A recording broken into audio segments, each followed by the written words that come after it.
നമസ്കാരം Sudheer sir, welcome to EVM. Sir, നമ്മുടെ എയ്ച്ചർ സാറിൻ്റെ 450 എന്ന് പറയുന്ന ഒരു വാഹനം ഈ ഒരു ചുരുങ്ങിയ പീരീഡിനകത്ത് ഇത്രയും കിലോമീറ്റർ ഓടിയിട്ടുണ്ട്. എന്തായിരുന്നു സാറിൻ്റെ എക്സ്പീരിയൻസ്? വളരെ സന്തോഷമുള്ള എക്സ്പീരിയൻസ് തന്നെയാണ്. കാരണം ഞാനിപ്പോൾ വണ്ടി എടുത്തിട്ട് 1 വർഷവും 8 മാസം കഴിഞ്ഞ് 9-ാം മാസം ആകുന്നുണ്ട്. ഇതിനു മുമ്പേ ഞാൻ വേറെ പല ബ്രാഞ്ച് 5-6 ഈ വഴിക്കാൻ എൻ്റെ ബിസിനസ് പരമായിട്ട് എനിക്ക് വണ്ടി വേണം. ഒരു ദിവസം അന്ന് എതിരെടുക്കുന്നതിനെക്കാട്ട് മുമ്പ് എനിക്ക് 100-120 കിലോമീറ്റർ ഞാൻ എല്ലാ ദിവസവും ഓടുന്നുണ്ടായിരുന്നു. അപ്പോൾ അത്രയും പെട്രോളിൻ്റെ കോസ്റ്റ് അത് ബുദ്ധിമുട്ടായതുകൊണ്ടാണ് ഇതിനെ എതിർ വന്നപ്പം അന്നെങ്കിൽ അന്വേഷിച്ചപ്പം നല്ല അഭിപ്രായമാണ്. നമ്മുടെ ഇവിടെയുള്ള ഒരുപാട് പേര് ചോദിച്ചപ്പം നല്ല അഭിപ്രായം പറഞ്ഞതിൻ്റെ പുറത്താണ് എതിരെടുക്കുന്നത്. ഇപ്പോൾ എതിരെടുത്ത് കഴിഞ്ഞപ്പോൾ വീണ്ടും ഞാൻ ഉച്ച കഴിഞ്ഞപ്പം ഇത്ര കിലോമീറ്റർ ഓടിയിട്ടും അത് വീണ്ടും യൂസ് ചെയ്യാന്നുള്ളൊരു മൈൻഡായി. അങ്ങനെ പിന്നെ സ്വിഗ്ഗി ഓടുന്നുണ്ട്. അപ്പം സൈഡായിട്ട് ഒരു 6 മണി മുതൽ 11 മണി വരെ അതുപോലെ 100 കിലോമീറ്റർ അത് ഓടും. എല്ലാം കൂടെ ഒരു മിനിമം 200 കിലോമീറ്റർ വെച്ച് കൂടാണെങ്കിൽ 250-280 വരെയൊക്കെ ഓടിയ ദിവസങ്ങളുണ്ട് ഡെയിലി. അതെ, എന്നാൽ പോലും ഡെയിലി ഇത് ഓടുന്നത് തന്നെ എനിക്ക് അതിൻ്റെ ഒരു ശാരീരിക ബുദ്ധിമുട്ട് ഉണ്ടായിട്ടില്ല. മറ്റുള്ള വണ്ടി ഞാൻ ഇതിനു മുമ്പ് ഉപയോഗിച്ചത് എറണാകുളത്ത് വരെ ജസ്റ്റ് പോയി ഒരു 150 കിലോമീറ്റർ ഒക്കെ ഓടുമ്പോൾ തന്നെ പിറ്റേ ദിവസം 2 ദിവസം നമുക്ക് അതിൻ്റെ ശരീരക്ഷണം ഉണ്ടാകും. പക്ഷെ ഇതിൻ്റെ ഏറ്റവും പെർഫെക്റ്റ് അതാണ്, നമുക്ക് യാതൊരു ബുദ്ധിമുട്ടില്ല. അതുകൊണ്ട് തന്നെയാണ് എനിക്ക് ഇത്രയും ഫാസ്റ്റായിട്ട് ഇത്രയും കവറേജ് ചെയ്യാൻ പറ്റിയത്. അല്ലെങ്കിൽ പിന്നെ അതിൻ്റെ പെർഫോമൻസ്, പിന്നെ തീർച്ചയായിട്ടും ഈ വിമിൻ്റെ സർവീസ്. തീർച്ചയായിട്ടും ഞാനിവിടെ വരുമ്പം എൻ്റെ പണി ഇതാണെന്നും വണ്ടി എനിക്ക് ആവശ്യമുണ്ടെന്ന് അറിഞ്ഞ് തന്നെ അവർ അങ്ങനെ എല്ലാവരോടും അങ്ങനെ തന്നെയാണ് എൻ്റെ അഭിപ്രായം. എൻ്റെ അറിവ് അങ്ങനെ തന്നെയാണ്. ഒരു ദിവസം പോലും വണ്ടി ഇവിടെ കയറിയിരിക്കാൻ ഇത്ര കിലോമീറ്റർ ഓടിയിട്ടും 20 സർവീസ് കഴിഞ്ഞു, 20-22 സർവീസ് കഴിഞ്ഞിട്ട് ഇത്രയും ദിവസമായിട്ട് അവരുമായിട്ട് വളരെ വലിയൊരു ബന്ധമാണ് ഉണ്ടായിട്ടുള്ളത്. എല്ലാവരും പ്രത്യേകം ഞാൻ പറയുന്നത്, ഇതിന് മുമ്പേ ഹരി എന്ന മാനേജർ ഉണ്ടായിരുന്നു. അദ്ദേഹമാണ് നമുക്ക് ഇത്രയും ഇവിടെ ഇങ്ങനെ കറക്ഷന് ഇത്ര സ്നേഹം പോകുന്ന തുടങ്ങി അദ്ദേഹത്തിൻ്റെ വഴിയാണ്. ബാക്കി ഇപ്പോഴും അവർ ഒരു ദിവസം പോലും വണ്ടി ഇവിടെ കയറ്റി വെക്കാനോ അല്ലെങ്കിൽ എനിക്ക് എന്തെങ്കിലും ഒരു ബുദ്ധിമുട്ടുണ്ടാകുന്ന രീതിയിലൊന്നും ആയില്ല. വണ്ടി കൊടുക്കും, പോയിട്ട് വരാൻ പറയും, റെസ്റ്റ് എടുത്ത് വരുമ്പോൾ മരുമതിൻ്റെ വണ്ടി തരും. ശരിയായിട്ട് അങ്ങനെ അതൊക്കെ കൊണ്ട് തന്നെയാണ് എനിക്ക് ശാരീരിക ബുദ്ധിമുട്ടുണ്ടായിട്ടില്ല. സർവീസ് വളരെ ഫാസ്റ്റായിട്ട് അവർ ചെയ്തിരുന്നുണ്ട്. പിന്നെ വണ്ടിയുടെ സ്ട്രെങ്ത് അതുകൊണ്ടൊക്കെ തന്നെ ആയിരിക്കും. തീർച്ചയായിട്ടും എനിക്ക് തന്നെ അതിശയമാണ്, ഇത്രയും നാളെ കൊണ്ട് ഇത്ര ഓടി തിരിഞ്ഞു നോക്കുമ്പോൾ അതിശയം, പറഞ്ഞവർക്കും വിശ്വസിക്കാൻ പറ്റത്തില്ല. അതാണ് ഇപ്പോൾ സാധാരണ ഒരു ഇലക്ട്രിക് വെഹിക്കിൾ എടുക്കുന്ന ഒരാളുടെ ഏറ്റവും വലിയ തോട്ട് എന്ന് പറയുന്നത് ഈ ബാറ്ററി. സാധാരണ ഇപ്പോൾ നമ്മൾ പറയുന്നത് 30,000 കിലോമീറ്റേഴ്സ് അല്ലെങ്കിൽ 50,000 കിലോമീറ്റേഴ്സ് ആണ് ബാറ്ററിയുടെ ഒരു വാറണ്ടി എന്നൊക്കെ പറയുന്നത്.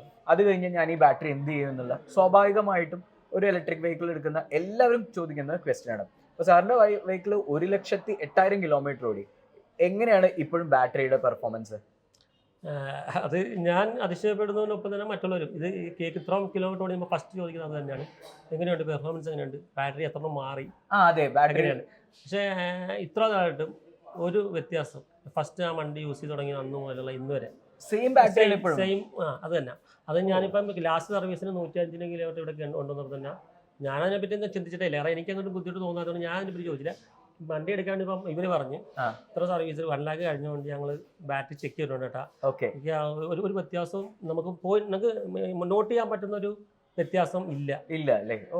അത് വളരെ വളരെ വാലിഡ് ആയിട്ടൊരു പോയിന്റ് ആണ്. കാരണം എല്ലാവർക്കും വരുന്നൊരു സംശയമാണ്. പലപ്പോഴും നമ്മളോട് ചോദിക്കാറുണ്ട്, ഇത്രയും കിലോമീറ്റർ ഓടി എൻ്റെ ബാറ്ററി കേടുവന്നാൽ എന്ത് ചെയ്യും എന്നുള്ള. പക്ഷെ അതിനുള്ള ശരിക്കുള്ളൊരു നല്ലൊരു ആൻസർ ആണ് ഇപ്പം സാറ് നമുക്ക് തന്നിട്ടുള്ളത്. ഇനി വേറൊരു കാര്യം, നമ്മൾ പലപ്പോഴും പലരും കേൾക്കുന്ന അടുത്തൊരു ക്വസ്റ്റ്യൻ എന്ന് പറയുന്നത് നമ്മുടെ ഇതിൻ്റെ വാറണ്ടി ആണ് അല്ലെങ്കിൽ സർവീസിൻ്റെ കോസ്റ്റ്. അതുപോലെ തന്നെ നമുക്കിപ്പോൾ പെട്രോൾ വെഹിക്കിളാണ് സാർ ഇതുവരെയായിട്ട് യൂസ് ചെയ്തിട്ടുണ്ടായിരുന്നത്, അതിന്നിപ്പോൾ EVയിലേക്ക് മാറി. ഏകദേശം സാറിൻ്റെ കണക്കിൽ ആവറേജ് പെർ ഡേ എത്ര രൂപ പെട്രോളിനും അതുപോലെ തന്നെ സർവീസിനുമായിട്ട് സേവ് ചെയ്തിട്ടുണ്ടായിരിക്കും?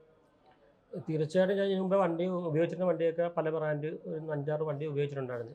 എൻ്റെ മെമ്പർഷിപ്പ് തന്നെ വണ്ടി വാങ്ങിച്ച് ഉപയോഗിച്ചിട്ടുണ്ട്. അത് കഴിഞ്ഞാൽ ഇത് അതിനൊക്കെ എന്തായാലും ശരി 30,000 കിലോമീറ്റർ 40,000 കിലോമീറ്റർ ആകുമ്പോൾ നമ്മുടെ ഓട്ടം വെച്ചിട്ടായിരിക്കും തക്കതായ എന്തെങ്കിലും എഞ്ചിൻ പണി അതിലൊക്കെ വരും. അല്ലെങ്കിൽ അതിനായ ബുദ്ധിമുട്ടാണ്, നമുക്ക് തന്നെ മടുപ്പ് തോന്നും, വേറെ ചേഞ്ച് വേണമെന്ന് ആഗ്രഹിക്കും. അങ്ങനെയാണ് അത് കൊടുത്തിട്ട് വേറെ വാങ്ങിക്കുന്നത്. അപ്പം ചിലപ്പോൾ എഞ്ചിൻ പണി വരും. എഞ്ചിൻ പണിക്ക് വേണ്ടി നമ്മൾ പൈസ മുടക്കിയിട്ട് പിന്നെ എഞ്ചിൻ പണി ഒരു ദിവസം എഞ്ചിൻ പണി പണി തന്നിട്ട് ഞാൻ വീണ്ടും പരാതി തന്നപ്പോൾ അദ്ദേഹം പറയുന്നത് ഹാർട്ട് ഓപ്പറേഷൻ ചെയ്ത ആള് പഴയ പെർഫോമൻസ് കിട്ടുമെന്ന് പ്രതീക്ഷിക്കുന്നത് കേട്ടാ, ഇത്രയും പൈസ മുടക്കിയിട്ടാ അദ്ദേഹം. അതോടെ നമ്മൾ ഈ എഞ്ചിൻ പണിയുടെ പരിപാടി ഞാൻ വളരെ വ്യക്തമായിട്ട് പറഞ്ഞു. അപ്പം അതുകൊണ്ട് ആ പരിപാടി നിർത്തി. പിന്നെ ഞാൻ എഞ്ചിൻ പണിക്ക് മുമ്പേ തന്നെ വണ്ടി അങ്ങ് കൊടുത്തേക്കും. പിന്നെയാണ് നമ്മൾ ഈ വണ്ടി എടുത്തത്. അപ്പം വളരെ വ്യത്യാസമുണ്ട്. കാരണം എനിക്ക് ഡെയിലി ആണെങ്കിൽ ഒരു 500 രൂപ എനിക്ക് പെട്രോളിൻ്റെ ഇതിൽ എക്സ്പെൻസ് ഉണ്ടായിരുന്നു. എക്സ്പെൻസ് തീർച്ചയായിട്ടും ഉണ്ടാവും. പിന്നെ മറ്റുള്ള സർവീസ് സംബന്ധിച്ചാണ്. പിന്നെ എനിക്ക് ഭാഗ്യത്തിന് അന്ന് ആ സമയത്ത് സർവീസ് പാക്കേജ് ഉണ്ടായിരുന്നു. 1 ഇയർ 2999 തോന്നുന്നു. അത് കൊടുത്ത് 1 വർഷത്തേക്ക് സർവീസ്. ആ സർവീസ് ഞാൻ 12 അങ്ങനെ ചെയ്തിട്ടുണ്ടായിരുന്നു. അപ്പം അത് വല്ലാതൊരു ബെനിഫിറ്റ്. ഇപ്പം അതില്ല. അന്ന് തന്നെ നമ്മൾ ഇപ്പോഴും ഈ വണ്ടി ആ ഫ്രഷ്നെസ്സിൻ്റെ ആ ഒരു ബോഡിക്ക് എന്തെങ്കിലും ഷെയ്ക്കുക, ഒരു കുലുക്കോ അനക്കോ അച്ചയോ ഒന്നുമില്ല. നേരെ മറിച്ച് മറ്റുള്ള വണ്ടിയൊക്കെ ആണെങ്കിൽ മിററും തൂങ്ങി വളരെ ബോഡി ഷേക്കായി അങ്ങനെ പല ഒരുപാട് എണ്ണയത്തിനകത്ത് ഒരുപാട് കിട്ടുന്നുണ്ട്. ഇതിപ്പം കഴുകി നമ്മൾ എടുത്താൽ അന്നത്തെ ആ ഫ്രഷ്നെസ് അതേപോലെ തന്നെ വണ്ടി റെഡിയാണ്. അതെ, അത് ആ കാര്യത്തിൽ വളരെ എനിക്ക് ഏതോട് ഭയങ്കര സ്നേഹമുണ്ട് ആ കാര്യത്തിൽ. സൂപ്പർ. ഇനിയിപ്പം ഈ ഇലക്ട്രിക് വെഹിക്കിളിലേക്ക് മാറാൻ ആഗ്രഹിക്കുന്ന കുറേ ആളുകളുണ്ട്. കാരണം നമ്മളിപ്പോൾ എൻവയോൺമെന്റ് ഫ്രണ്ട്ലി, അതുപോലെ തന്നെ ഇതേപോലെ ഫ്യൂവലിലുള്ള സേവിങ്സ് ഇതെല്ലാം ആഗ്രഹിക്കുന്ന ഒരുപാട് കസ്റ്റമേഴ്സ് ഇപ്പോഴും നമ്മൾ വാങ്ങിക്കാൻ വേണ്ടി റെഡി ആയിരിക്കുന്ന ആളുകളുണ്ട്.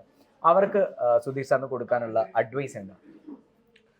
ചിലർ ഈ വണ്ടിയുടെ കാര്യം ഇത്ര കിലോമീറ്റർ ഓടിക്കുമ്പോൾ ചിലർ പറയുന്നത് പെട്ടെന്ന് പറയുന്നത് അയ്യോ നിങ്ങളുടെ ഗ്യാരണ്ടി കഴിഞ്ഞല്ലോ എന്നാണ്. അപ്പം ചിലർ അങ്ങനെ ഗ്യാരണ്ടി കീപ്പ് ചെയ്യാൻ വേണ്ടി ഇങ്ങനെ വണ്ടി ഇങ്ങനെ അത്യാവശ്യം ഓടി പെട്രോൾ വണ്ടികളൊക്കെ തന്നെ സൂക്ഷിച്ച് വെക്കുന്ന ആൾക്കാർ. എൻ്റെ അനുഭവത്തിൽ ഞാൻ പറയാനുള്ളത് വണ്ടി മാക്സിമം യൂസ് ചെയ്യുക. വണ്ടി കൊണ്ട് നമുക്ക് ലാഭം ഉണ്ടാക്കുന്നത് എങ്ങനെയാണ്? ഇപ്പം വണ്ടി ഇപ്പം എന്നെ പോലെ സ്വിഗ്ഗിയ അല്ലെങ്കിൽ ഹോം ഡെലിവറി അല്ലെങ്കിൽ പിക്മിയ അല്ലെങ്കിൽ കളക്ഷൻ ഏജൻറ്റാ അങ്ങനെയുള്ളവർക്കൊക്കെ വളരെ കംഫർട്ടായി, ഇരട്ടി വാല്യൂ ആണ്.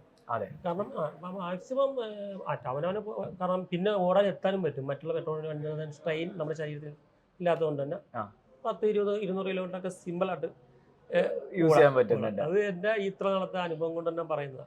അപ്പം അങ്ങനെയുള്ളവർക്ക് തീർച്ചയായിട്ടും ഈ വണ്ടി വളരെ ആദായമാണ്. എല്ലാവർക്കും ആദായം തന്നെ, അല്ലെങ്കിൽ ഇങ്ങനെയുള്ള പ്രത്യേക കാറ്റഗറിയിലുള്ള ആൾക്ക് ഈ കൊറിയർ സർവീസ് ഇപ്പം ഒട്ടനവധി ആൾക്കാർ അങ്ങനെ ചെയ്യുന്നുണ്ട്. ഒരുപാട് പേര് നിലവിലുള്ള വണ്ടി കൊടുത്തിട്ടും അല്ലെങ്കിൽ ഇങ്ങനെ തയ്യാറെടുത്ത് വരുന്നുണ്ട്. എൻ്റെ അനുഭവമുണ്ട്. പലരും വന്ന് ചോദിക്കാറുണ്ട്, ഇങ്ങനെ എൻ്റെ അടുത്ത് തന്നെ വന്ന് ചോദിക്കാറുണ്ട്. തീർച്ചയായിട്ടും എതിരായത് കൊണ്ട് തന്നെയാണ് എനിക്കിപ്പം ഇത് കണക്കൊരു ആദരം, എൻ്റെ ജീവിതത്തിൽ ഇതുപോലൊരു ആദരവും ഇതേ സദസ്സിൽ എനിക്കൊരു ചെയർ കിട്ടാനൊക്കെ ഏതൊരു കൊണ്ട് തന്നെയാണ്. അത് അതിൻ്റെ എല്ലാ നന്ദിയും കടപ്പാടും ഈ വിമിനോടും ഏതനോടും തീർച്ചയായിട്ടും എനിക്കുണ്ട്. Thank you so much sir, thank you so much. So Sudheer സാറിൻ്റെ വാക്കുകളാണ് നമ്മളിവിടെ കേട്ടത്. ഏതൊരു ഇലക്ട്രിക് വാഹനം ഉപയോഗിക്കാൻ ആഗ്രഹിക്കുന്ന അല്ലെങ്കിൽ പുതുതായി വാങ്ങിക്കാൻ ആഗ്രഹിക്കുന്ന എല്ലാ കസ്റ്റമേഴ്സിനും ഒരു റോൾ മോഡൽ തന്നെയാണ് സർ. അപ്പോൾ ഈ ഒരു വീഡിയോ നിങ്ങൾക്ക് ഇഷ്ടമായെങ്കിൽ ലൈക്ക് ചെയ്യുക, സബ്സ്ക്രൈബ് ചെയ്യുക, കമൻറ്റ് ചെയ്യുക.